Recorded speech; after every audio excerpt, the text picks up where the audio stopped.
अस्सलामु अलैकुम वरहमतुल्लाह। मैं हूं तबीब उसामा अनवर और आप देख रहे हैं हेल्थ सीक्रेट। आज हमारा जो मौजू है वो है लो ब्लड प्रेशर, फ़शारुद्दम का, खून के दबाव का कम हो जाना, खून के बहाव का, प्रेशर का कम हो जाना।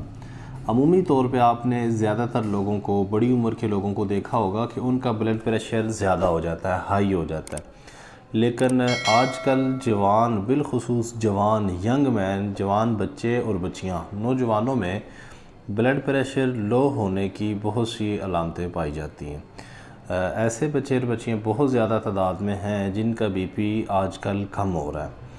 और इसके अलावा ख़ास तौर पे ख़वातीन का ब्लड प्रेशर अमूमन मर्दों की निस्बत ज़्यादा कम होता है। वैसे तो जवान बच्चों का भी बीपी कम होने की शिकायत आ रही है, लेकिन बिलखुसूस ख़वातीन के अंदर ये मसला ज़्यादा पाया जाता है। इसकी जब भी ऐसी कोई कंडीशन होगी तो सबसे पहले हम ज़रा इसकी अलामात को डिस्कस कर लेते हैं, ताकि जब कोई ऐसी अलामत जिस्म में पैदा हो तो फ़ौरन हमारा ध्यान जाना चाहिए कि हम अपना ब्लड प्रेशर चेक कर लें, कि पता चले कि क्या हमारा बीपी लो तो नहीं हो रहा, ब्लड प्रेशर कम तो नहीं हो रहा। अगर ऐसी कम होने की कंडीशन होगी तो सबसे पहले जो अलामत आएगी वो सर में बोझ होगा या सर में दर्द होगा, और बाज़ औक़ात सर में चक्कर आना शुरू हो जाएंगे, सर चकराएगा। और बाज़ दफ़ा ये चक्कर आने की कंडीशन इतनी सवेर हो जाती है कि आँखों के आगे अंधेरा आ जाता है और वॉमिटिंग होना शुरू हो जाती है, मतली की कैफियत हो जाती है, और बाज़ दफ़ा उल्टी भी आ जाती है, क्या भी हो जाती है। अगर ऐसी कोई कंडीशन हो तो सबसे पहले हमें अपना ब्लड प्रेशर चेक करना चाहिए। अच्छा, इसके साथ साथ ये जो पट्टे हैं ना, गर्दन के साथ, ये शोल्डर के साथ, इनमें भी तनाव और खिंचाव, बिलखुसूस बहुत ज़्यादा खिंचाव आना शुरू हो जाता है और स्ट्रेस में पेशेंट जाना शुरू हो जाते हैं। अगर बीपी बहुत ज़्यादा कम होना शुरू हो जाए तो बिल्कुल सुस्त, काहल जिस्म होना शुरू हो जाता है। इसी तरह ब्लड प्रेशर लो होने की एक अहम तरीन अलामत जिस्म के ऊपर थकन का गलबा भी है। फटीग महसूस होती है, जिस्म बहुत ज़्यादा वज़नी और बोझल महसूस होता है। हमारी जो जिल्द है, अगर बीपी लो होगा तो जिल्द पे हल्के हल्के पसीने आएंगे। पंजाबी में कहते हैं ठंडी तिरेलियाँ आना। ऐसी कंडीशन महसूस होगी कि हल्का हल्का पसीना होगा और जिल्द ठंडी महसूस होगी, सर्द महसूस होगी। अगर आप जिस पेशेंट का बीपी लो हुआ होगा उसके चेहरे की तरफ देखेंगे, उसका चेहरा येलो महसूस होगा, पीला पीला महसूस होगा, और बिलखुसूस होंठ उसके नीले महसूस होंगे आपको।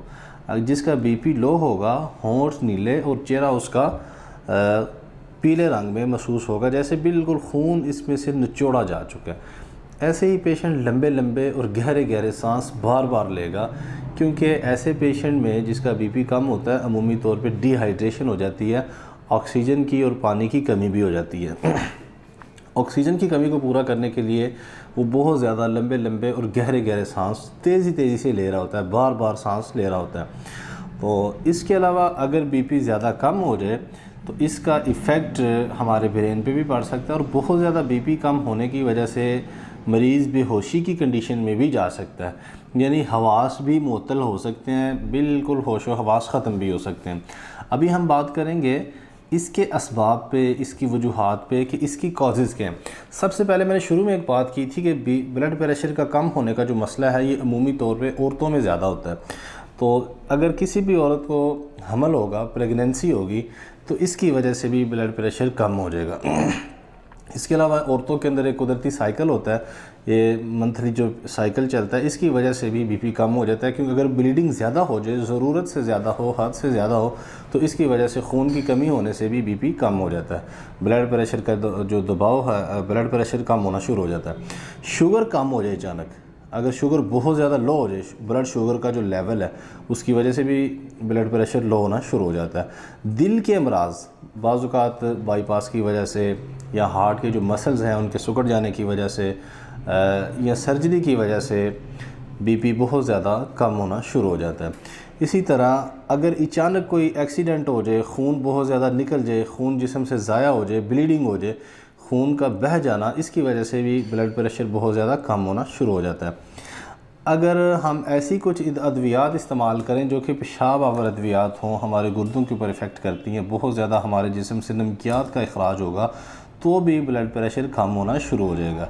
इसी तरह खून पतला करने वाली अगर अद्वियात ली जाएँ, लोपरीन वगैरह, तो उससे भी ब्लड प्रेशर बहुत ज़्यादा कम होने का ख़तरा और अंदेशा होता है। अमूमी तौर पे अगर कोई ऐसा मरीज़ हो, ख़ास तौर पे जो जवान बच्चियाँ ऐसे करती हैं कि डाइटिंग करना, बहुत ज़्यादा ख़ुराक का कम लेना, तो ऐसा करने से भी बीपी कम हो जाता है।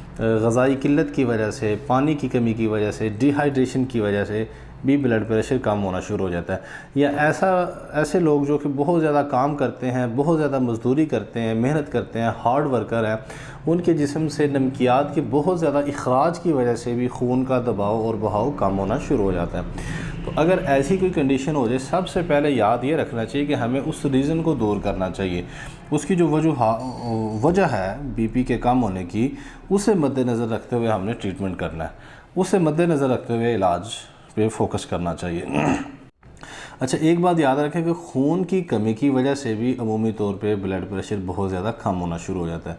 और गर्मियों के अंदर अक्सर ऐसे लोग जो कि ज़्यादा पानी नहीं पीते, बहुत ज़्यादा पानी नहीं पीते, क्योंकि पसीना का अखराज बहुत ज़्यादा होता है, नमकियात का बहुत ज़्यादा अखराज होता है, तो पानी की कमी से गर्मियों में बहुत ज़्यादा हार्ड वर्किंग करने से या बहुत ज़्यादा देर तक खड़े रहने से ब्लड प्रेशर के लो होने का बहुत ज़्यादा ख़तरा होता है। तो इसे दूर करना, अगर तो ऐसी कोई कंडीशन हो तो सबसे पहले हमें उस वजह को दूर करना चाहिए।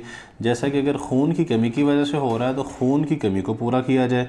अगर कुछ मेडिसिन के इस्तेमाल की वजह से हो रहा है तो उन मेडिसिन के इस्तेमाल को तर्क कर देने से या उनका अल्टरनेट लेने से हम अपने बीपी को एडजस्ट और मेंटेन कर सकते हैं। इसी तरीके से अगर बात की जाए कि बाज़ लोग ऐसे होते हैं कि जिनके बीपी के कम होने के साथ साथ उनके चेहरे पे स्याहियाँ, छाइयाँ आनी शुरू हो जाती हैं, बहुत ज़्यादा नींद आती है, बहुत ज़्यादा सुस्ती और काहली, बोझलपन आना शुरू हो जाता है। ऐसे लोग सबसे पहले अपना HB चेक करवा लें। अगर HB बहुत ज़्यादा लो हो, कम हो, 6-7 पे हो, तो उनको अपना HB मेंटेन करना चाहिए। अगर ग़िज़ाई कमी की वजह से हो तो ग़िज़ा को पूरा रखें। फ़ौरी तौर पे अगर बीपी कम हो जाए तो उसे पूरा करने के लिए वक्त हाल 1 गिलास पानी में कुछ नमक डाल के मिक्स करके पिला दें। ऐसा करने से बीपी को एडजस्ट होने में बहुत ज़्यादा मुआवनत हासिल होगी। इसी के साथ बेसिक रीज़न को दूर करें। अगर खून बह रहा है, ब्लीडिंग हो रही है, तो उसको बंद कर दें। पानी की कमी है तो उसे पूरा कर दें। अगर एक्सरसाइज बहुत ज़्यादा कर रहे हैं तो उसे बंद कर दें, उसे रोक दें। अगर आप धूप में काम कर रहे हैं या धूप में खड़े हुए हैं तो आप बैठ जाएं, साए में चले जाएं। ऐसा करने से आपका जो बीपी का लेवल है वो अपनी जगह पे आना शुरू हो जाएगा। या ऐसे लोग जिनका बीपी अक्सर रहता ही कम है, तो उनके लिए मैं कुछ ग़िज़ाएँ भी ज़िक्र करूँगा। अगर वो ज़्यादा इस्तेमाल करें तो इंशाल्लाह उनके बीपी को मेंटेन होने में बहुत ज़्यादा मुआवनत हासिल होगी। सबसे पहले तो यही याद रखें कि जिन ग़िज़ाओं के अंदर कार्बोहाइड्रेट्स पाए जाते हैं उनकी मिक़दार कम कर दें। प्रोटीन की जो प्रोटीन और कैल्शियम वाली जो ग़िज़ाएँ हैं, जैसा कि आपने चावल, बड़ा गोश्त, ख़ास तौर पे जो बड़े जानवर का गोश्त है, इसे आप लेना बंद कर दें। प्रोटीन के अंदर आप मुर्गी का गोश्त ले सकते हैं, बकरे का गोश्त ले सकते हैं। इसी तरह भुने हुए चने, काले चने का शोरबा, साग, पालक, ये चीज़ें बकसरत इस्तेमाल करें। इनके अंदर भी प्रोटीन काफ़ी मिक़दार में मौजूद होती है। अंडे का आमलेट भी लिया जा सकता है। और इसी तरह ख़ास तौर पे एक स्पेसिफ़िक दवाई कह लें या ग़िज़ा भी है, आमले का मुरब्बा। अगर इसे इस्तेमाल किया जाए रूटीन से तो ब्लड प्रेशर जो लो हो रहा है वो इंशाल्लाह अपनी जगह पे मेंटेन हो जाएगा। और इसकी वजह से जो अलामात आ रही हैं, बिलखुसूस सर में दर्द, सर में चक्कर आना, सर का बोझल और भारी होना, वज़नी होना, फटीग, ये सारी चीज़ें इंशाल्लाह ख़त्म हो जाएंगी। हम बहुत जल्दी इंशाल्लाह मिलेंगे आपके साथ एक नए टॉपिक के साथ। आज के लिए इतना ही काफ़ी है। अस्सलाम वालेकुम रहमतुल्लाहि व बरकातहू।